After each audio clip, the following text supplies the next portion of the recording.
Ô, meu professor! Fala aí, Siri. Como é que Caraca, tá, meu quanto amigo? tempo, hein, cara? Tudo, pô, bastante tempo, né? Verdade. Tá tudo bem? Tá tudo bem, graças a Deus. Que bom, Tentando cara. sobreviver, né? A meta agora é sobreviver 2020, né? Eu A tava verdade é conversando essa. hoje, eu tava conversando hoje, enfim, né, com os amigos aí tava falando assim, cara, a gente tá pensando, né, a meta hoje é passar, tá me ouvindo bem? Tô te ouvindo bem. Aí ele falou assim, a meta hoje é passar 2020. Aí falando, cara, o pior é o seguinte, pior não, enfim, mas ainda tem eleição que muita coisa vai acontecer, né? Verdade, cara. Na verdade, hoje, mais difícil é sobreviver 2020, porque o atual governo, né, praticamente ele quer afundar a gente. Então, Verdade. tá difícil.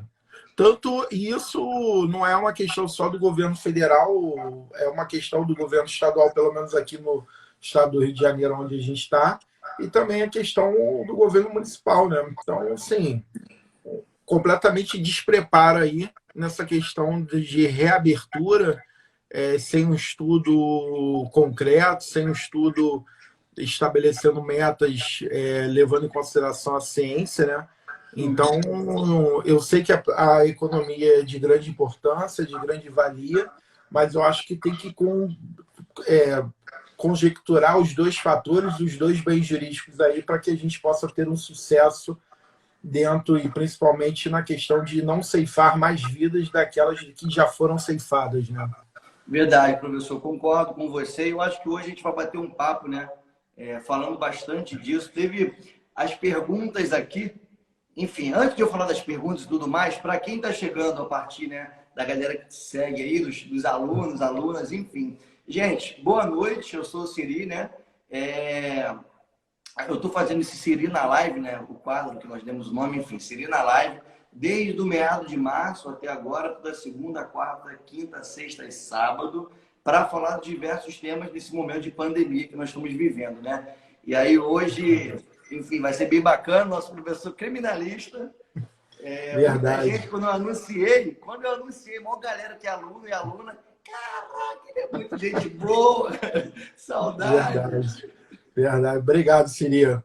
Obrigado mesmo pelo Obrigado. convite. É um prazer estar aqui falando com você, ainda mais nesse momento tão delicado que passa o Brasil e também o cenário internacional e o momento que passa o Estado brasileiro como um todo. Eu acho que é importantíssimo que a gente faça esse debate, que a gente possa, na verdade, tentar evoluir quanto à sociedade da melhor forma possível.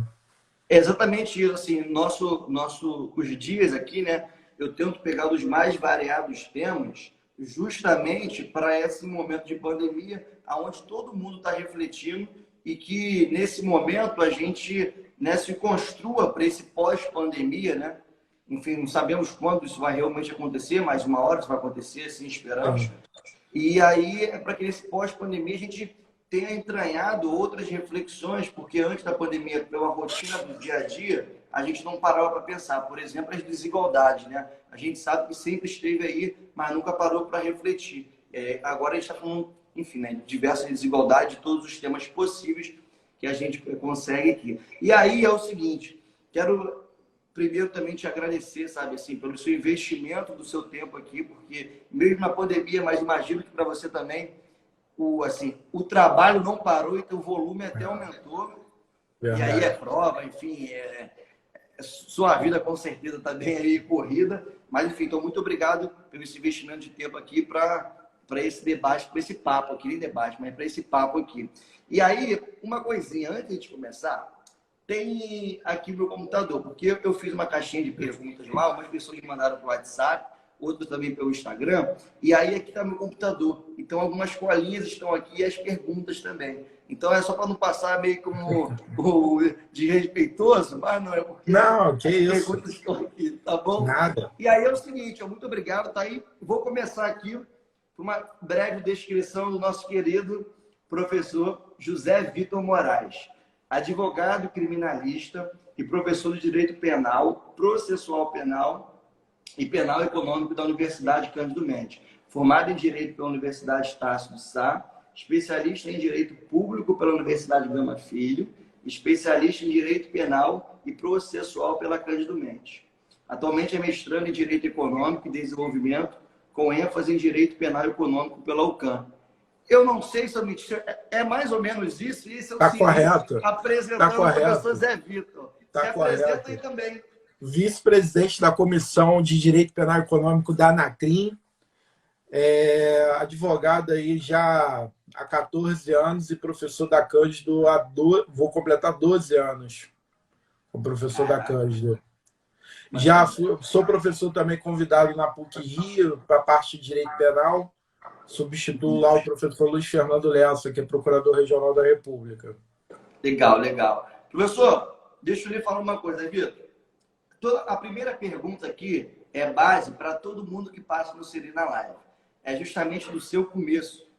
Como é que é mais ou menos ali esse processo de você, a escolha pelo direito, né? Qual foi o momento e durante a universidade ali você pode ir para diversos lugares, né? Enfim, aqui você foi para o direito criminal e também com a ênfase hoje, não sei qual o momento que você decidiu também para ir na questão da parte econômica em si, mas enfim, como é que foi essa virada de chave e essa escolha da sua vida, tanto pelo direito e também pela especialização que você fez? Na verdade, a minha relação com o direito ela é bem antiga, porque, na verdade, o meu pai é advogado civil e tributário. Meu pai começa como contador, e aí, havendo a necessidade de fazer defesa no Conselho de Contribuinte, na parte de tribunal, e aí ele foi e fez a faculdade de Direito.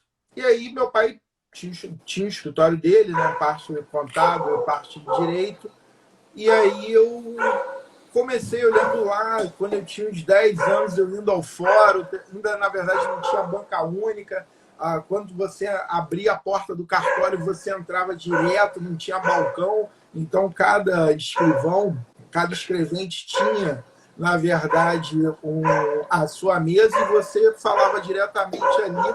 O rapaz, ele era funcionário, ele era responsável pelo processo. Então, a minha relação com o direito começa aí mais ou menos eu lembro de uns 8, 9 anos, com meu pai indo ao fórum, eu gostava de ir. Eu lembro que eu fui a Nova Iguaçu, eu lembro até hoje, eu fui a Nova Iguaçu no fórum antigo. Não o fórum hoje, lá no final da Mário Guimarães. Foi no fórum antigo, no início da Mário Guimarães. E aí, eu lembro que eu sempre gostei muito de filme, sempre gostei desde garoto, sempre gostei muito de filme e tal. Para mim, ver filme era uma coisa fenomenal, até hoje, eu sou viciado em filme. E aí, eu lembro um filme que eu vi, o primeiro filme que eu vi jurídico, assim, com tema jurídico, foi Acima de Qualquer Suspeita, com Harrison Ford, e também o Filadélfia com Tom Hanks. E aí eu era garoto, devia ter uns 12 anos. Falei assim, não, vou ser advogado, vou atuar na área jurídica. E aí eu botei isso na minha mente, falei, não, vou ser advogado, vou ser advogado. E eu sempre gostei da parte, eu falei assim, não, se eu for advogado, eu vou ser a parte criminal e tal. E aí, na verdade, eu falei assim, eu vou ser promotor de justiça. E eu entrei na faculdade, fiz a parte Direito Penal, estagiei no MP estadual, extraoficial, segundo e terceiro período, depois fui para a Escola de Magistratura Federal, quinto e sexto período, depois fiz prova, e aí foi aprovado no Ministério Público Federal, e aí no Ministério Público Federal eu fiquei 3 meses em tutela coletiva, depois eu fui para o ofício de criminal, com ênfase em crimes, trabalhando na vara especializada, né? O procurador da República lá trabalhava, o doutor Luiz Fernando Lessa, esse que eu me referi antes, ele era responsável pela parte de crime financeiro e combate à lavagem de dinheiro. Caraca. E aí eu comecei a trabalhar com essa parte de crime financeiro, lavagem de dinheiro, tal, a parte mais econômica do direito. era uma coisa que me incomodava muito na Justiça Estadual, porque eu trabalhava com uma promotora e a gente, em tese, só prendia pobre e negros. Ou seja, por causa da questão da desigualdade social. E, assim, eu via que ali não tinha muito...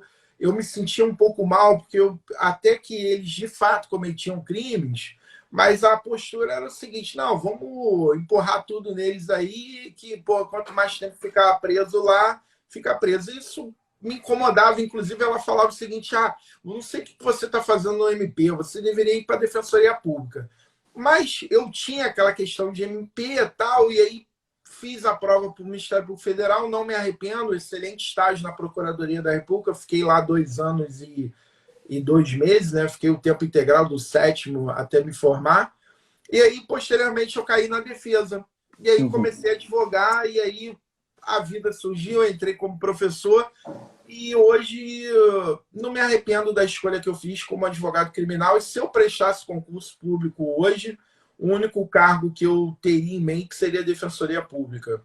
Não, legal. E assim, eu fico impressionado dos alunos, né, e alunas que passam por você, que até interagiram com a gente aqui, assim, do carinho e Sim. que tem por você, justamente porque quando você vai falando dessa sua trajetória, você vai sentindo que vai surgindo uma paixão desde lá do moleque, né, a partir dos seus filmes, sim.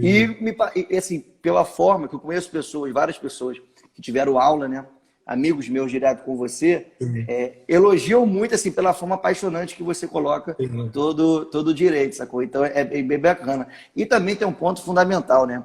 Eu sei que você dá aula aqui na Zona Oeste. Eu moro em Campo Grande, é só fazer um parênteses. Tem um cachorro aqui que, assim, amo cachorro, graças a Deus. Só que cachorro, quando mesmo. Ele é isso, né? Aquela coisa. Subúrbio é assim. Subúrbio é assim. Periferia é assim. Mas coisa linda. Enfim, mas só para falar para a galera aí, mas você que dá muita aula aqui na Zona Oeste, assim, tem muita gente que a gente conhece e fala da paixão que você coloca nas suas aulas pelo tema, enfim. Deixa eu te falar uma coisa. Algumas perguntas aqui, da maioria dos alunos, né? E a primeira pergunta é bacana, porque a segunda pergunta, né? É bacana porque é o seguinte, ó. Estou me formando em Direito e quero abrir um escritório para atuar na área penal. Qual as dicas que você dá? Pô, dica? Cara, eu sou meio suspeito para falar isso, porque assim, eu comecei com meu pai no escritório dele, e aí eu vi que não dava certo trabalhar com meu pai. Eu falei assim, cara, não dá certo. Meu pai tinha uma outra filosofia. Eu já queria fazer site, como eu tenho site, tenho escritório e tal. E aí eu tinha uma outra perspectiva do direito, mais com a questão da marca, de imprimir, na verdade, a sua arte. E, logicamente, eu queria fazer criminal. E meu pai falou, não, você tem que fazer civil. Meu pai, formado em 72, meu pai fala, embora ele até fez na parte do estágio dele a parte criminal, mas ele depois se dedicou à parte civil. Então meu pai acha que eu tinha que fazer civil e criminal. Não, tem que fazer civil e criminal, ainda mais no início da carreira. Falei, não, pai, não é questão que eu não queira fazer, mas eu tive, sei lá, se não me engano, eu tive 2 processos cíveis, graças a Deus, depois me livrei disso aí.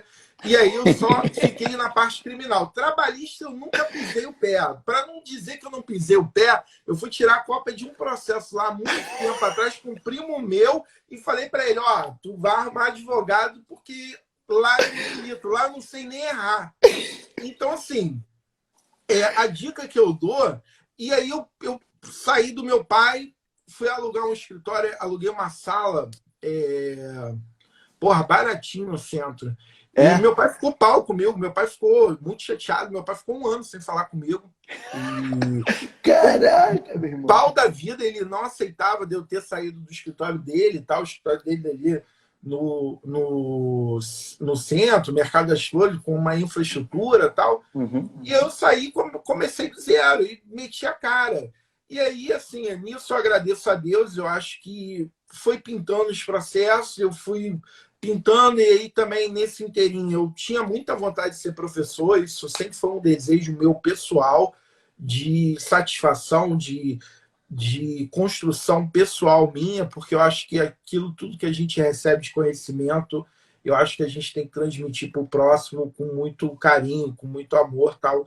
Então eu queria muito ser professor, eu queria muito lecionar, Porque, e aí eu comecei a fazer pós na Cândido, aí abriu uma prova para o UCAM Ipanema, eu fiz a prova era uma prova escrita, depois tinha a prova oral, prova de título. E aí eu entrei no escritório modelo para orientar a parte penal e comecei em Ipanema, depois fui para a Zona Oeste, e aí, nesse interim, eu estou 12 anos na Cândido, e na Gama Filho eu fiquei mais ou menos uns 4 anos na pós-graduação. Gama Filho eu só dava aula na pós-graduação. Dei aula Rio, São Paulo, vários estados aí, Bahia. Maneiro, maneiro. Não, show de bola. Então você botar a cara. Botei a cara. Eu acho que você tem que arriscar aí, logicamente. Botar a cara, desde que seja acompanhado com estudo. Lógico. Então, assim, até, principalmente por causa da questão criminal, as coisas foram surgindo, as pessoas foram procurando, porque eu comecei a resolver problema de um e a advocacia é muito isso, né? O boca a boca. E aí eu resolvi o problema de um, aí vinha outro, resolvia, indicava tal. Aí nisso eu entrei no escritório modelo em Ipanema, aí logicamente eu atendia com a Vidigal, Pavãozinho e Cantagalo. Então, Ladeira dos Tabajaras.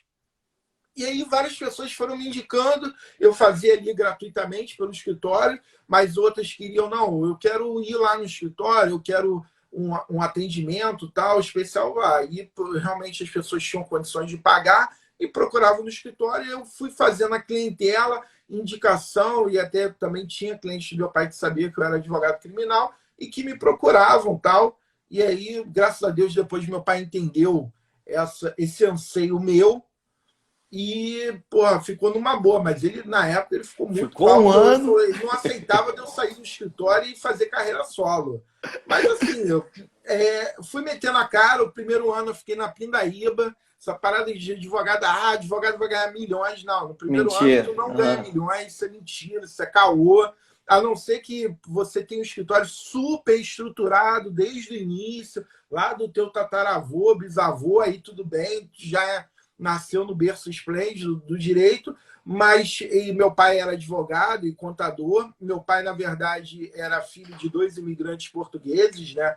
Então, o meu avô e a minha avó passava roupa para fora. Que meu pai conta, eu não peguei essa época, eu já peguei um pouquinho eles melhores de uma condição financeira, mas meu avô veio de Portugal trabalhar aqui, foi morar onde é o Morro do Andaraí hoje.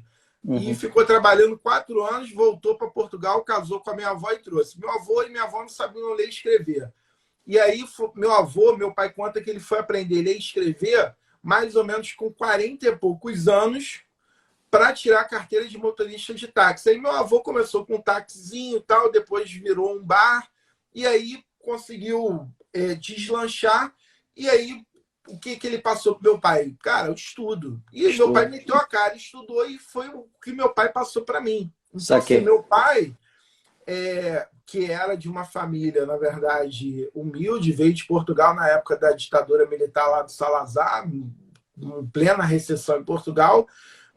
Meu avô trabalhava com aquelas pedras, você viu nos prédios do centro, naqueles prédios históricos antigos, aquela pedra de mármore trabalhada no portal. Meu avô fazia aquilo em Portugal. Então, meu avô veio para cá, ficou fazendo jardim no bairro do Grajaú, até comprar um táxi. Ele fazia jardim de várias casas ali, de políticos, empresários que moravam no bairro do Grajaú. E aí, depois, ele consegue comprar um bar, as coisas conseguem deslanchar. Meu pai foi fazer um curso técnico contábil, depois abriu o escritório também atrás de uma clínica médica, e as coisas foram desenvolvendo, e meu pai sempre passou isso para mim. Assim, tipo, o estudo é o principal caminho, e tem que meter a cara. E trabalhar de manhã até de noite. Isso foi o que ele me ensinou.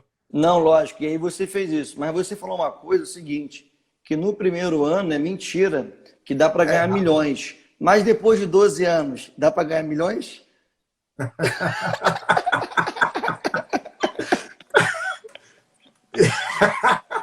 Quem dera, assim. Se tivesse milhões aí, eu tava morando na Europa. Outro dia eu escutei, eu fui fazer uma live aí botaram assim, o Zé Vitor tá defendendo a galera do PT, tá cheio de milhões. Eu falei, tô procurando de milhões. tô procurando os milhões, porque, porra, quem dera. Ó, ainda mais nessa época de pandemia, eu tive que renegociar todos os meus contratos com o escritório.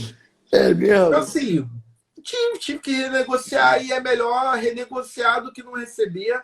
E, Lógico. logicamente, tomei muito calote. Eu já É tomei mesmo? calote no escritório, eu já cheguei a tomar um calote já no total aí de uns 200 mil. A longo Caraca. prazo, assim, de 2, 3 clientes aí que não foram, tal, eu trabalhei, botei o cara na rua e não recebi. E fazer o quê? Vai ficar. Acontece. Mas tá no Ainda caminho mais no início da carreira. tá no caminho dos milhões, né? Pô, não, mas eu tô falando isso, 200 mil juntando vários contratos, Sim, tal, que sim, tinha, sim. sei lá, uns 3, 4 contratos. Mas, Aham. assim, a advocacia dá dinheiro, dá. Só que o que acontece? O concurso te dá um dinheiro imediato. Só que Uhum. você tem um patamar fixo. A advocacia, não. Eu posso, num mês, ganhar 5 mil, 3 mil, e pode ter um mês que eu vou ganhar 100 mil, 50 mil. A gente não sabe. Uhum. O que eu dou como ponto-chave? Estudar. Ser técnico. Ser um cara, na verdade, trabalhador ali, de pegar o processo, ler, estudar, de enfrentar, de se dedicar à causa. Eu acho que muitas das vezes eu ganhei muitos processos por essa qualidade, ou seja, por uma galera me procurar e muitas das vezes cheguei na audiência, botei para quebrar por causa da defesa do meu cliente e pô, o advogado do Correio, dos outros Correios ficarem apáticos na audiência, no celular, brincando e tal, e o cliente ficar desesperado, o cliente querer desconstituir ele, que nem já aconteceu, o cliente depois desconstitui o advogado e vai ao Cara. escritório e me procura para ser advogado dele. Então, eu acho que isso, essa questão de você ser uma pessoa, que eu sempre fui uma pessoa de me jogar, de me enfrentar, de, seja que Deus quiser, ainda que eu quebre a cara, tal, vamos lá, vamos dar duro, vamos estudar, tal, vamos ler. Pode ver aqui que eu estou em casa, tem uma Uhum. bibliotecazinha ali.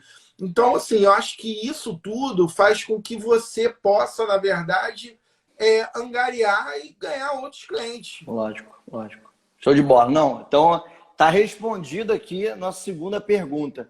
Vamos para a próxima aqui, porque com certeza quem quer se jogar na vida, enfim, né, como advogado, tem como é isso, é estudar muito e botar a cara. Show de bola. Meu irmão, vamos lá para a próxima pergunta aqui da Janaína. Ó, existe um senso comum que enxerga a advocacia criminal como mera defesa de bandido, ou até mesmo da criminalidade. Como reverter esse tipo de pensamento? E aí ela continua. Já sofreu algum tipo de preconceito nesse sentido? Já.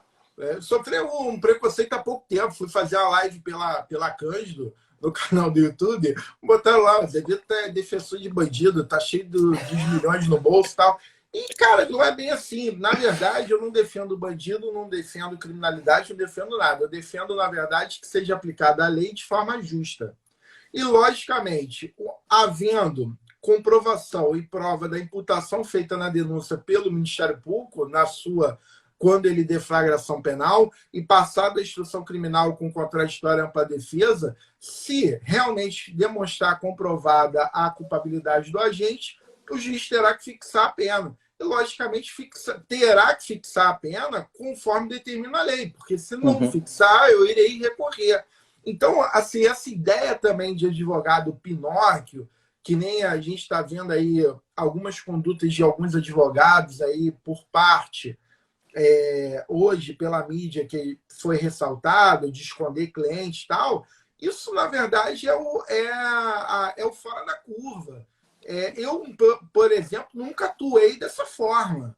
A minha questão sempre foi técnica, sempre foi pautada, e, logicamente, o advogado ele fica sempre numa linha muito tênue ali com o cliente. E aí tu tem que tomar um cuidado para não passar a linha e virar corréu com ele.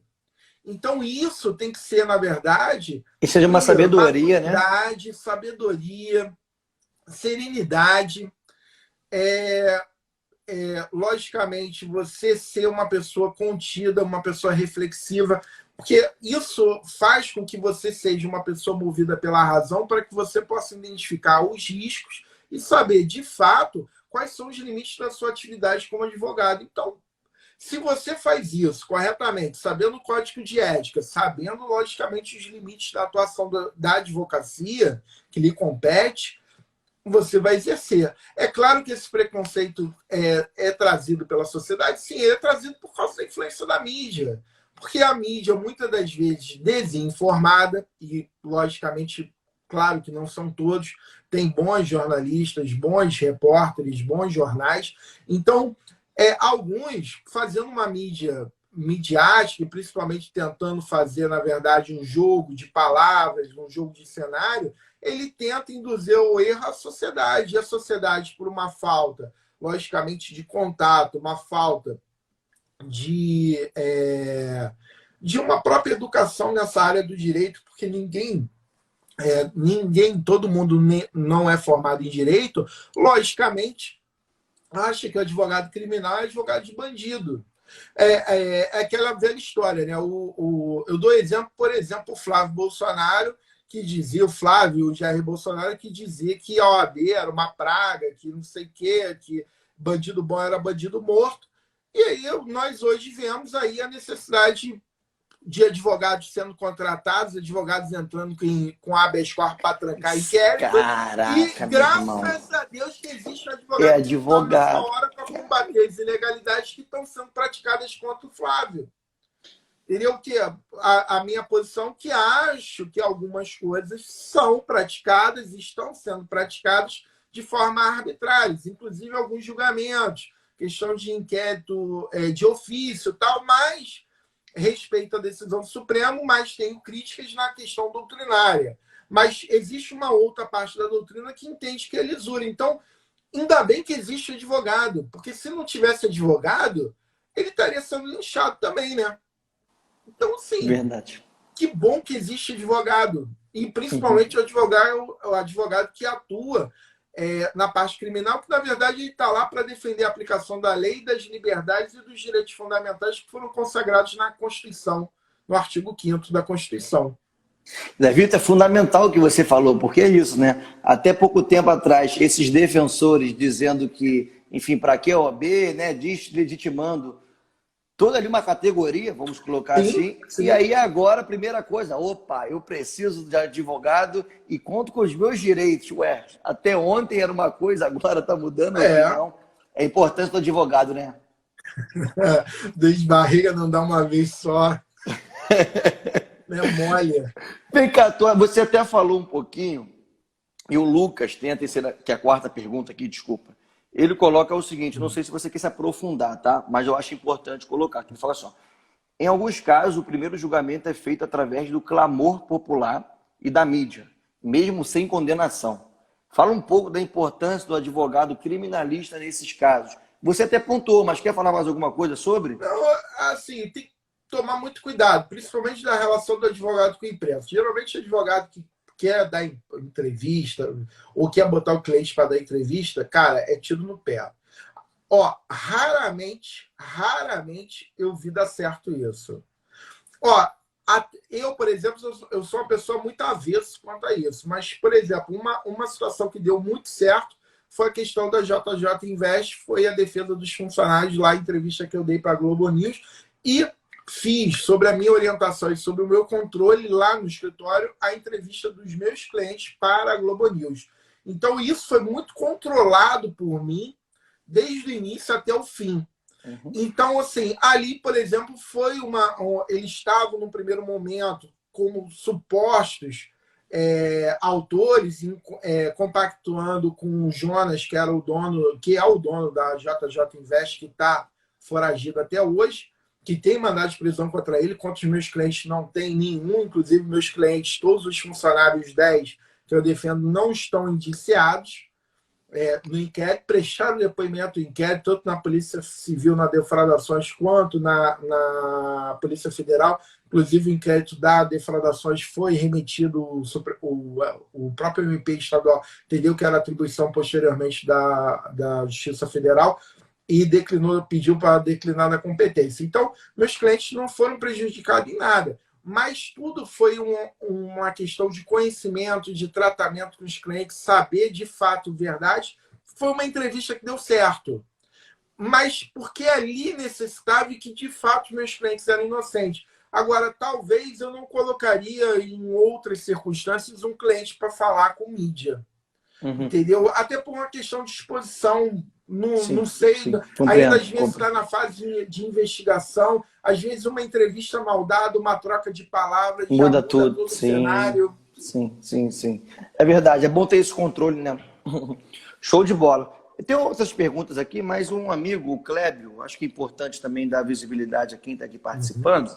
O querido Clébio Vieira falou o seguinte: o que falta para o Estado brasileiro fazer para evitar 80% da reincidência dos crimes? Enfim, não sei se tu quer comentar isso, mas às vezes eu pego um aqui. Na verdade, olha só, vamos lá. Isso é um problema muito complexo, mas vamos botar lá. O direito penal, na verdade, se a gente colocar em xeque, o direito penal, não que eu seja abolicionista, eu não sou, eu sou, na verdade, defensor de um direito penal mínimo, mas essa ideia de que vamos abolir o direito criminal, isso não é inviável. E aí o Emile Durkheim, que era um grande sociólogo, entendia o crime como um fato social, que é inerente ao ser humano. Então você pode criar formas de prevenção, mas eu não tenho como exercer um controle absoluto. Esse é o principal entendimento para que a gente possa verificar a questão do crime como um fato social dentro do cenário da sociedade. Outra, a questão da reincidência brasileira, reincidência dos crimes, de criminosos. Primeiro, a grande massa carcerária nossa na verdade, composta por negros e pessoas pobres, moradores de comunidades.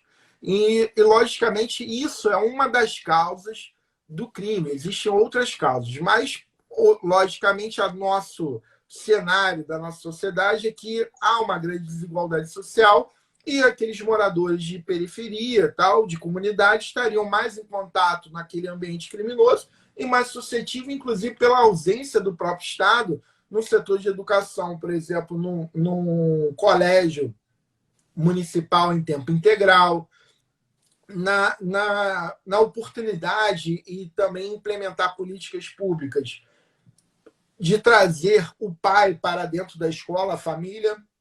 Então, isso tudo passa por uma questão familiar e de reestruturação da sociedade brasileira e também do papel do Estado. É muito E aí, desigual, né, claro. Zé Vitor?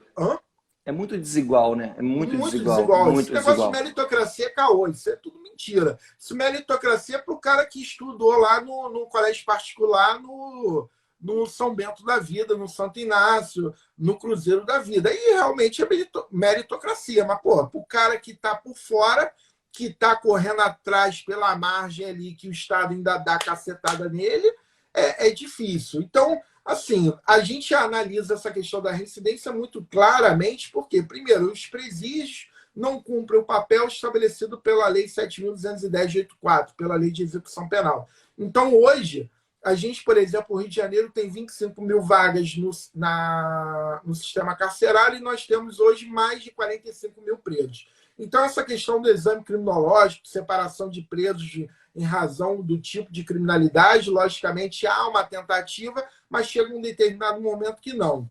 Os presídios, por uma incapacidade própria do Estado de gerar benefícios e políticas e infraestrutura, até mesmo para que os diretores penitenciários e até mesmo possam estabelecer uma estrutura e até o cumprimento da vara de execução penal, fica aquém. O judiciário acha que o papel dele é botar bandido botar bandido na cadeia. E aí você vê isso pela fala de alguns juízes que, ao invés de adotar uma posição imparcial de aplicação da lei, se viraram verdadeiros juízes justiceiros, que, na verdade, isso cabia, na verdade, quem tem interesse no processo é o Ministério Público. Até entendo o posicionamento do Ministério Público, embora a Constituição estabelece para ele um papel de custos legis, de fiscal da lei, no desenrolar dos processos criminais. Então, o cenário brasileiro nosso é caótico, não tem como dar certo. Primeiro, o Estado não cumpre o papel. Ele vai para o presídio e não sofre ressocialização. Pelo contrário, lá é uma verdadeira escola de crime. O Estado não dá uma infraestrutura. Mas ele recebe benefício previdenciário. Isso é mentira. O benefício previdenciário para preso é para aquele preso que está trabalhando de carteira assinada há mais de 2 anos. Aí a família dele vai ter. Fora daí não vai ter. Só consultar o site do INSS. Então, se dizer que todo preso está lá, tá bom, porque a família está ganhando R$ 1.000, R$ 2.000, que nem algumas fake news aí estabelece aí contra o PSOL, contra o PT e tal. Isso é tudo mentira. É só consultar o site lá do INSS, vai ver quais são os requisitos para concessão do benefício. E aí eu pergunto, quem é de carteira assinada e comete crime e está preso? Porra, difícil. Porque, na verdade, a maioria das pessoas que estão encarceradas são desempregados que não têm segundo grau, que não têm, às vezes, primeiro grau completo, nunca trabalharam, porque nunca tiveram chance de trabalhar, porque não houve política pública de você ressocializar e integrar essas pessoas que estão à margem da sociedade. Então, logicamente, a reincidência brasileira é piada. E vou mais além, a própria Constituição evita, porque um dos efeitos da sentença penal é, na verdade, a perda dos direitos políticos, ou seja, de votar e ser votado. Então, logicamente, quando você perde o direito político, fica suspenso o teu título de eleitor. Então, eu vou te dar um exemplo. O cara cumpre parte da pena, recebe lá livramento condicional, artigo 83 do Código Penal. Ou seja, a possibilidade de ressocializar o indivíduo na sociedade. Ele cumpriu parte da pena, teve bom comportamento, vai ter a liberdade condicionada e o final da pena ele vai cumprir em liberdade, até que haja extinção da punibilidade. Só que ele ainda está cumprindo pena. A pena não foi extinta. Ele não tem título de eleitor. Qual o primeiro documento exigido para obter um contrato de trabalho? Meu amigo, deixa eu te perguntar. Quando eu estava entre direito e economia, né? Aí quando eu fui para Cândido Mendes, lá do centro, enfim, onde eu fiz, né? Sou filho da UCAM também, como tem diversos alunos e alunos aqui, filho da UCAM. E aí eu decidi, eu fui para fazer direito, mas enfim, lá no finalzinho eu falei, vou fazer economia. Mas eu acho, ainda tem um encanto, às vezes me bate uma vontade de fazer uma segunda graduação, que é ou direito ou psicologia. Mas enfim, isso é para outra coisa. Por que eu estou dizendo isso? Você, né, dá aula, professor, na Cândido Mendes, né? E aí, Santa Cruz, imagino que Penha, Campo Grande, Bangu. Penha, exatamente. Então aqui, tá tudo em casa, né? A maior galera que está aqui, com certeza, a grande maioria são irmãos aqui, tanto da UCAM e também de território da Zona Oeste. E aí eu estou perguntando essa introdução por o seguinte, por tudo que você falou, entendendo a polarização que nós temos e as fake news gigantes, como é estar, porque eu compreendo o território que eu estou aqui. Assim, há um conservadorismo, enfim, né, o bolsonarismo não é o mesmo que em 2018, mas se alastrou absurdamente para a Zona Oeste aqui. Como é que é ser um professor e é isso, né? Se colocar, porém, colocando somente a margem do direito e compreendendo que tem diversas fake news. Como é que é isso dentro de sala? Difícil. Na verdade, eu tento fazer com que o aluno entenda que a gente não pode politizar o direito. Eu acho que... Eu acho não, tenho certeza, né? Claro que o direito ele vai reger, vai tratar das relações dentro do direito eleitoral, dentro da política, dentro da questão criminal, dentro da atuação do próprio gerência do próprio Estado, mas o que a gente não pode é politizar, né, a questão do direito sobre a questão midiática, sobre partido A pelo partido B.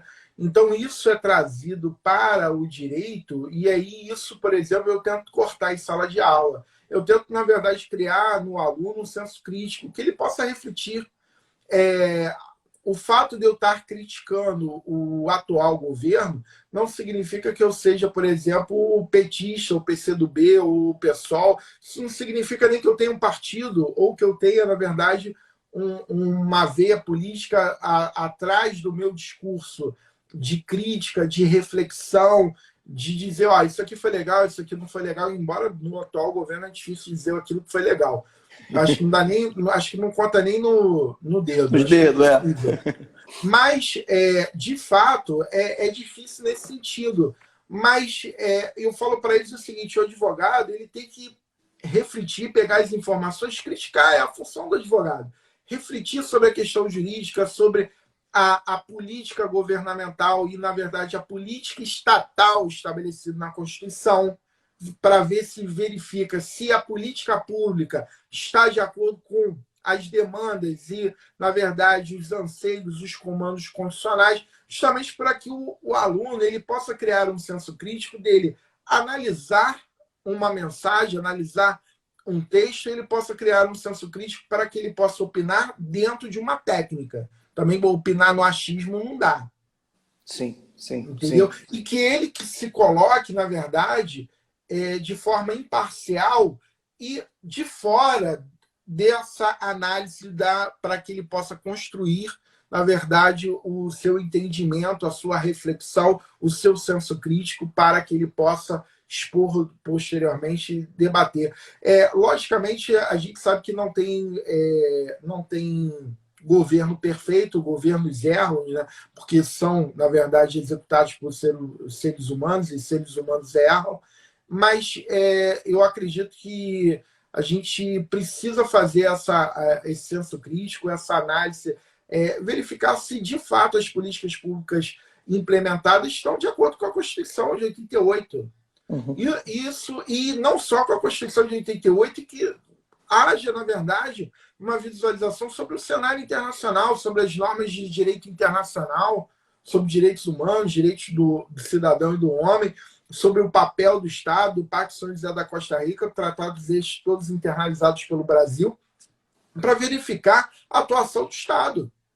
Sim, sim. Não, é fundamental, assim, porque é isso, você vai falando e somente a margem dali, nessa reflexão, e eu penso, porque a gente vive num momento muito polarizado, e eu conheço aqui, né, como é que é o nosso povo também, mas a gente sabe que os filhos da UCAM sempre escolhem pelo bom caminho e pelo bom senso. Nossa universidade, coisa linda. Então, a outra pergunta aqui do Ronaldo era: o Brasil ultrapassou a marca de 700 mil presos, ainda assim existe a máxima de que o Brasil é o país da impunidade. O doutor concorda com essa afirmação? Eu acho que você já falou abrangentemente, que não sei se você quer pontuar. Para quem a coisa mudou um pouco com a Lava Jato, mudou com a Lava Jato também de forma ruim, né? Na verdade, o preso pobre, ele sempre foi tratado com várias violações de normas legais. E aí, logicamente, alguns estados nem defensoria pública ainda têm, e outros ainda o reconhecimento do Supremo Tribunal Federal do Estado de coisas inconstitucionais, que aí, a partir do momento que forem implementadas, vão se tornando constitucionais. Então, logicamente, você tem estados que não têm defensoria pública instalada, defensoria pública sem nenhuma infraestrutura, e você tem, na verdade, um aparelhamento do Estado, por exemplo, do Ministério Público e da Polícia, muito forte. Então, assim, para quem é pobre, sempre foi tratado com várias violações. E isso, por exemplo, não era feito, não era, na verdade, aplicado aos ricos. E aí, com a Operação Lava Jato, começou a ser aplicado. Ou seja, aquilo que a gente entendia que ao pobre deveria ser tratado, o mesmo tratamento que era dado aos ricos, não. Eles pegaram e fizeram o mesmo tratamento com o pobre com os ricos. Então, assim, subverteram a ordem do cenário constitucional de violações de normas processuais e constitucionais. Mas, claro que a Lava Jato ela dá um impacto se você pensar que está pensando mal também, sob o ponto de vista seguinte: a eficácia do processo penal se dá porque o indivíduo está sendo preso. E isso é uma falácia. O processo penal não pode ser medido pela eficácia em razão de ter resultado de prisão. Só que a sociedade tem essa visão. Sim. Não, isso é muito entranhado na sociedade. É isso, né? A justiça só é feita quando alguém vai preso. Isso é muito comum, né? E vocês têm um papel fundamental, até mesmo o partido do direito, né? Dos operadores da lei aí, esse papel fundamental de dizer: olha só, não é isso, né? Até porque não é bom para uma sociedade. Aí, pensando numa questão macro também, não é bom uma sociedade que tem muitos presos, porque alguma coisa na sua raiz, no seu projeto ali inicial, está errado, né? Enfim, show de bola. Aqui eu tenho uma pergunta do Eduardo, que é o seguinte: existe no direito penal o princípio da intervenção mínima, sendo a prisão o último recurso, mas cerca de 250 mil pessoas estão presas cautelarmente no Brasil, sem condenação definitiva. Existe uma banalização dessas medidas? Se puder falar o que é essa intervenção mínima, eu acho importante esse O princípio. princípio da intervenção mínima, na verdade, diz que o direito penal é a última ratio, ou seja, é a última razão, o último instrumento do Estado para a proteção do bem jurídico. Ou seja, o bem jurídico é o bem da vida, aquilo que você, a sociedade, um homem médio comum, considera como importante. Então, quando a gente fala que o direito penal é regido pelo princípio da intervenção mínima, é porque, na verdade, o direito penal ele é utilizado como um instrumento do direito para a proteção do bem jurídico. Mas ele é o último instrumento a ser utilizado, ou seja, eu devo criar outras proteções jurídicas através de outros ramos jurídicos para que eu possa proteger aquele bem jurídico. Só que se essas proteções vierem a falhar, o último chamado à trincheira para brigar e para proteger o bem jurídico é o direito penal. Por isso, o princípio da intervenção mínima. Ah, maneiro. Show. Entendeu? Então, logicamente, porque ele entra justamente para intervir, ainda que minimamente, mas de forma pontual, no sentido de que a intervenção é séria, pode gerar prisão, cerceamento do direito de ir e vir, diminuição de direitos e liberdades. Então, é claro que o direito penal ele é regido pelo princípio da intervenção mínima? Sim. Mas a sociedade ela deve construir um papel, inclusive, de resolução de conflitos, e o próprio Estado ele vem atenuando a utilização da prisão, e aí, cuidado, prisão cautelar é uma coisa que tem por objetivo garantir a eficácia do processo e estabelece os requisitos lá que foram alterados justamente porque se verificou que o Estado brasileiro prende muito cautelarmente e não prende por prisão decorrência de sanção penal, ou seja, de sentença condenatória. Então, que lá tem a análise da culpabilidade. Aqui eu tenho a análise dos conteúdos, dos requisitos da cautelagem para que eu possa resguardar, e ela é medida de exceção no curso do processo, porque, na verdade, como nós gozamos do princípio da presunção de inocência, então essa presunção de inocência, conforme diz o Supremo Tribunal Federal, na DC 4344, só ocorre com a quebra, com o trânsito em julgado, na decisão transitada em julgada condenatória.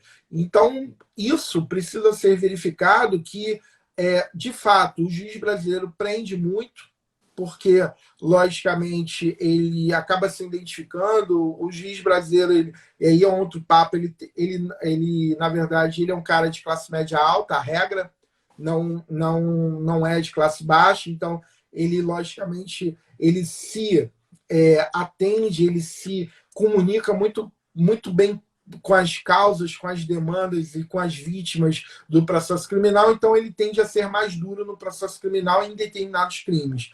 Mas é claro que isso passa por um processo do Estado brasileiro de uma transformação, como, por exemplo, o pacote anticrime. Ele começou muito, digamos assim, pró-MP, muito xiita a prisão, e ele foi tomando um corpo dentro pelo Senado e pelo Congresso, pela Câmara dos Deputados, ou seja, pelo Congresso Nacional, de forma diferenciada, e até mesmo veio numa reestruturação das medidas cautelares lá no artigo 282 e seguintes, ou seja, as cautelares passaram a exigir outros requisitos, que eram requisitos, inclusive, exigidos pelo Supremo Tribunal Federal, interpretações de precedentes e julgados. E aqueles entendimentos que estavam na jurisprudência passaram a ficar previsto em lei, porque também brasileiro tem um negócio estranho, ainda mais o juiz brasileiro. Não, só aplico aquilo que está previsto na lei. Se não tiver escrito na lei, é difícil. E às vezes até mesmo aquilo que está escrito na lei, ele quer subverter conforme o processo de interpretação. Então é difícil. É um pouco difícil, né? Imagino. Não, mas tudo de bom. Mas graças a Deus temos advogados criminalistas para estar ali, ó. Pô, nem brinca. Deixa eu lhe falar uma coisa. Coisa boa passa rápido. Nós temos 9 minutos só. Deixa eu ver aqui certinho. É isso. Faltam 9 minutos. E aí, eu gostaria de dar uma puxada aqui para a Zona Oeste, porque assim, né? Tem diversas perguntas para ser feitas aqui, mas é isso. Coisa boa passa rápida e vamos que vamos. Tem outra pergunta aqui que é o seguinte. Da concepção, qual é a sua visão da importância de ter a Cândido Mendes na Zona Oeste, na Penha, por exemplo, porque você, né, fez todo esse processo, pelo que eu compreendi, pelo que eu conheço também, do centro, Zona Sul para cá, né? E aí se deparar com um lugar que não tinha Cândido Mendes, e aí, enfim, né, de uma forma brilhante, foi muito bem aplicada para o nosso querido amigo Felipe, isso é bom lembrar, né? Muito bom lembrar, enfim, volta Felipe, mas uma coisa eu quero perguntar assim, como é que foi essa sua esse encanto pela Zona Oeste, que você, né, já estava Na Santa verdade, Cruz, assim, Campo Grande, como é que foi morava, isso? eu sempre morei no Médio, meu pai mora no Médio até hoje e tal, eu moro em Jacarepaguá, aqui na Uhum. freguesia. Então, assim, eu sempre tive uma identificação com a Zona Norte. E, assim, sempre frequentei, porra, Zona Oeste, sempre fui a Sim, todos os lugares, tá? Eu moro na Zona Oeste, da Jacarepaguá e Zona Oeste. Mas, assim, o projeto da Universidade Cândido Mendes tá de parabéns. Eu acho que é consolidar o processo de educação, fazer papel muito bem o seu papel, a sua função social, que é, na verdade, de levar o conhecimento, né, de formar cidadãos que ela já faz com grande maestria há 118 anos no mercado. Então, esse projeto da Universidade Cândido Mendes, lá do Dom Luciano e também do professor Cândido Mendes, foram de suma importância dentro dessa construção do conhecimento logicamente, de transformar a sociedade através da educação, através do estudo e fazendo esse papel da função social. Na verdade, a gente só consegue progredir, né? E isso é um processo do todo, não individual, é do todo, de todos nós, de que a gente só consegue transformar e mudar a sociedade, mudar o país através do processo de educação. Vide, por exemplo, Coreia do Sul e outros países que foram, por exemplo, o próprio Japão, que foram, inclusive, sofreu destruições com guerra, mas conseguiram. A própria Alemanha, com a Primeira e depois a Segunda Guerra, e depois da Segunda Guerra conseguir se reerguer. Ela faz esse papel através do estudo, através, na verdade, do maior patrimônio, que é a produção de estudo, produção de tecnologia, de Conhecimento. propriedade imaterial, que a gente fala, sobre através do conhecimento. E a Cândido Mendes, ela, há 118 anos, ela faz isso com maestria. Esse projeto foi muito bem pensado aí pelo Dom Luciano e pelo Cândido Mendes, e na época executado também pelo professor Felipe, e também pelos demais diretores, né, Lógico. coordenadores, e logicamente por todos os professores que atuam. Então, esse projeto é um projeto que dá muito certo e que tem transformado a sociedade como um todo, não só o Rio de Janeiro, mas também a própria Zona Oeste como um todo, na edificação do estudo, na edificação do conhecimento. Não, é importante. Tem uma galera botando aqui, volta Felipe, eu acho importantíssimo. Volta Felipe, porque tem importância gigante com todos os professores, o corpo técnico e tudo mais, e com os alunos principalmente. Eu falo como ex-aluno também, é fundamental, mas ele foi uma figura importantíssima.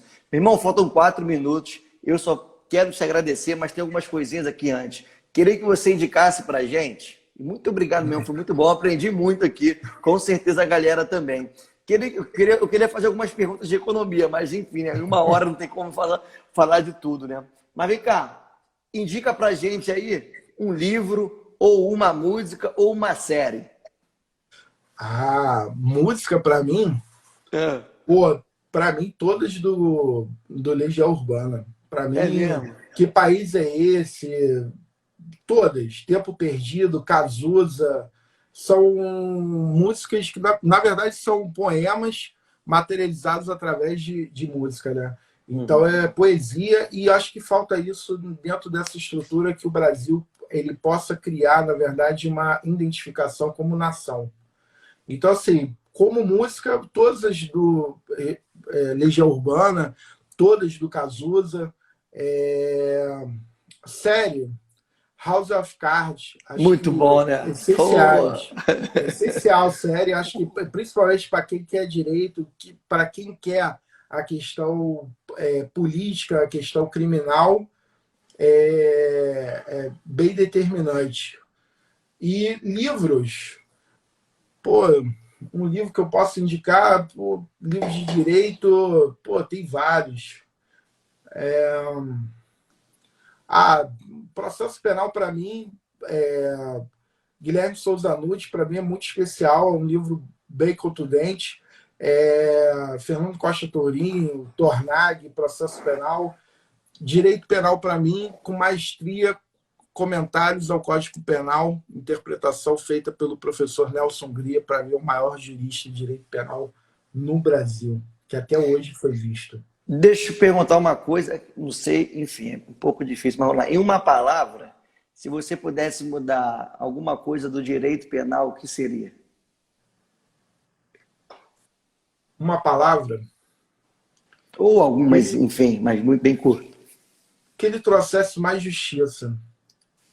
Justiça. E mais equilíbrio. E mais serenidade, temperança, sabedoria na aplicação do direito, principalmente por parte dos juízes. Que eles possam ouvir mais a defesa. Sim. Legal, legal. Importantíssimo. Meu irmão, eu só tenho que te agradecer. Agradeço todo mundo que participou aqui. Muito obrigado mesmo. O cara pergunta, enfim, ficar aqui uma galera conversando. Eu te agradeço, nos ouvindo. E, meu irmão, muito obrigado mesmo, de verdade. E aí, tem uma coisa que é fundamental que eu sempre faço aqui. E aí, enfim, no finalzinho, eu conto até 3, a gente dá uma risada e aí a galera vai printar, vai postar nas histórias, nos marcar que a gente reposta. Mas aí tem 1 minutinho para você se despedir também. Que vai Galera, obrigado você, Siri, obrigado pela oportunidade, obrigado a todo mundo que compareceu na live e a gente vai remarcar aí mais vezes aí para fazer. Tá Com bom? certeza. Muito obrigado. Obrigado, Siri. 2, 3, obrigado, meu irmão. Valeu mesmo. Obrigado, irmão. Obrigado, tá? Beijo Fica com com Deus, Deus. que a pandemia passe aí já. Para todos nós. Tamo junto. Beijo, meu irmão. Fica com Deus. Um abraço. Tchau. Valeu.